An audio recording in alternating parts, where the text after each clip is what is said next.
guys, I don't have a lot of knowledge and insights, I can tell you that, but I am a fighter by trade, and grew up in a family of fighters. So I'm just going to tell you one of my book. It has what we call fight facts, and I published a book with a lady by the name of Mary McAlery, who fought multiple sclerosis with the way she ate. And so we got together and wrote something to hopefully motivate people to eat that.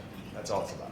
Now, before I get into that, some of you know I'm a trainer at a local gym, and at our gym we have a ritual we do. We all fight chant, and it's usually a challenge.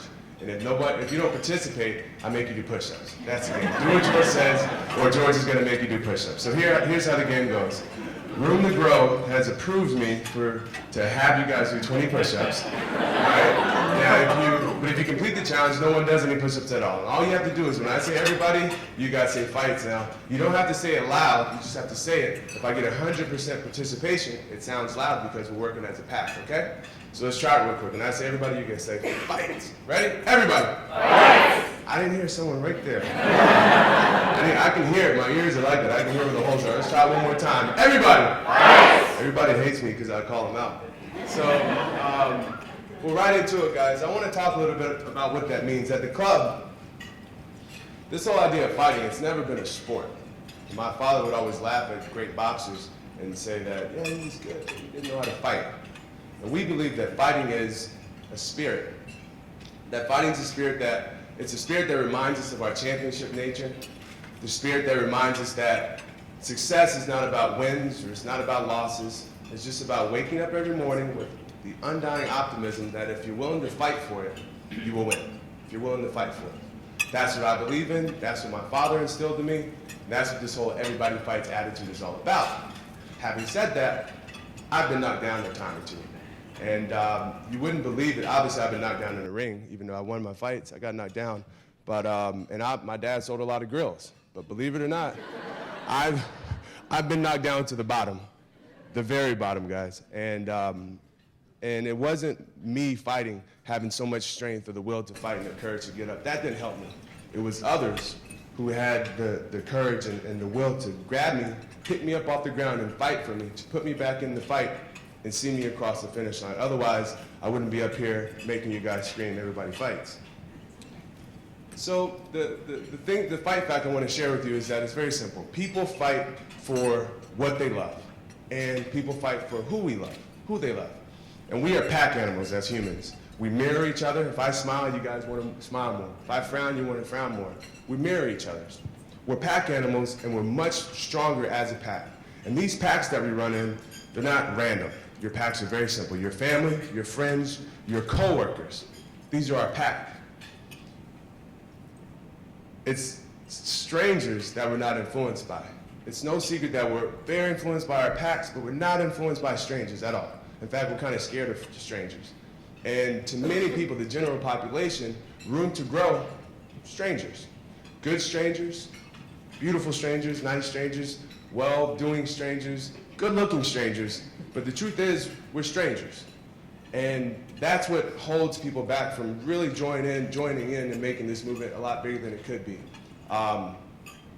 So the point of today is, how do we get our network, how do we get our pack to see room to grow as part of the pack? Because when people are part of your pack, they run with you and they fight with you. That's the whole point. How do we do this?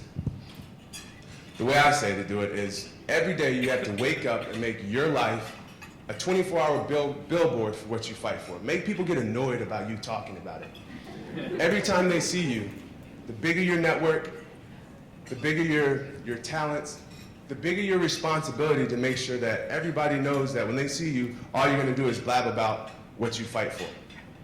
And take pictures of it. Remember we talked about this idea of mirroring. People have to see you do it. They don't read about it and say, okay, I read about it, I'm going to do it. I know these room to grow people. I know these families. They don't. They have to see you do it. Take a picture of you doing work for room to grow and send it to your friend, send it to your colleague. Post it on Instagram, Twitter, Facebook. I just posted a picture of you guys and it's already been retweeted. That's how, no, I'm serious. And the reason being, like I said, people need to see it. If you want people to do what you're doing, make sure they see it.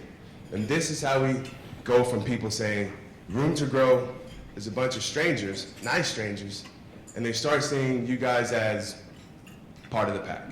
And when you're part of the pack, they're going to run with you and they're going to fight for you. Because a lot of us don't care about organizations, but we care about people. We won't fight for the organization, but we'll fight for the people that we know that are associated with the organization. And that's what this is all about. All right, now remember, I'm going to try to catch you guys off guard. Everybody! Come on, guys. Everybody! All right, I didn't tell you that. If you don't say it right, I actually add push-ups to the challenge. So, the whole point of this, guys, is that what are we fighting for? I don't care if you're a boxer. I don't care if you're a social worker that's fighting a hard challenge. If you're a parent fighting hardship, we all fight for something. And it's always one thing. One thing. We all fight for something. And that's happiness. Happiness is tough. There's like all these like things online about the secret to happiness and all that. Most of us don't get it, and I believe I have the secret to it. Most of us don't get it because we don't know how to give it. And it's very simple, and there's a lot of happiness to be had right here in this room by fighting it forward to help the people that are deserving of your help. The way it works is, for someone to be happy, they have to experience about 6 things. I think it's 6.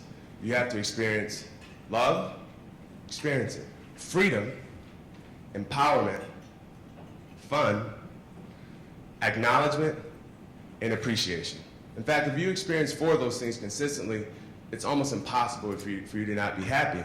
And the beautiful thing about it is that it goes both ways. One of my trainers puts it very simply: give love, get love. You gotta get it, give it to get it. And think about it, when you give somebody freedom, you feel freedom. You're gonna be happy. When you give somebody the ability to be fun, have fun, you have fun. When you give someone the ability to feel empowerment, you feel empowered by the fact that you can do this. That's how you get happiness, real happiness. And that's what this is all about. Now, I always say the religion I live by is called fighting it forward. The reason being is, if you remember my knockdown story, seriously got knocked down pretty bad, I always find the energy to get up and help others, not because I have the energy, not because I feel like I'm a do-gooder, because I know that someone's gonna have to fight for me in the future. I know it, it's a fact. And it may not be me anymore, it may be my grandkids, or it'll be somebody that's associated with me. But fighting it forward so that someone's gonna fight for me in the future, that's what this whole thing's about. And what are we fighting for? We're fighting for people to be happy by making sure that we extend the pillars of happiness to the people that are in need when we have the power to do so. And what that does, guys, and I'll end by saying this, is by extending these pillars, we create happiness within our pack. We invite organizations like Room to Grow into our pack. We extend these pillars of happiness. We're not happier, and we're a happier pack. That makes us stronger. The stronger our relationships, the stronger our network, and the more effective we can be in fighting for our pack. And the more effective we can be for fighting for our pack, the more families we can help. So think about this, guys. I always say you can't be shy about it, because shy doesn't get things done. Take pictures, post them, share as much as you can about what you're doing, because you may have only $10 to give, you may only have 10 hours to give, but if you know 10 people who can do the same thing, we can get a lot of things done this way. We can get it done as a pack. Everybody! Right. Everybody! Right. I'm trying to help you guys. I don't want you to do these push-ups.